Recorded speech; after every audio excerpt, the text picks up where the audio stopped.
शाळकरी मुलीला पालकांनी मोबाईल वापरण्यावरून तसेच शाळेत जाण्याच्या कारणावरून सुनावल्याने थेट घर सोडून गेल्याची घटना उघडकीस आली। या प्रकरणी मुलीच्या पालकांनी विश्रामबाग पोलिसात मुलीचे कोणीतरी अपहरण केल्याची फिर्याद दिली आहे। सदरची घटना ही मंगळवार दिनांक 30 जून रोजी सकाळी 9 वाजण्याच्या सुमारास घडली।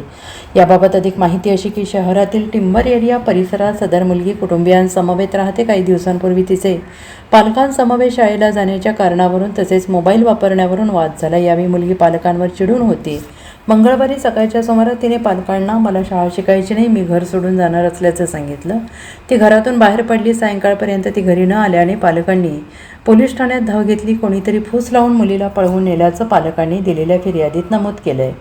पोलिसांनी त्यांच्या फिर्यादीवरून अज्ञाताविरोधात गुन्हा दाखल केलेला आहे। Bureau report SBN Marathi, Sangli.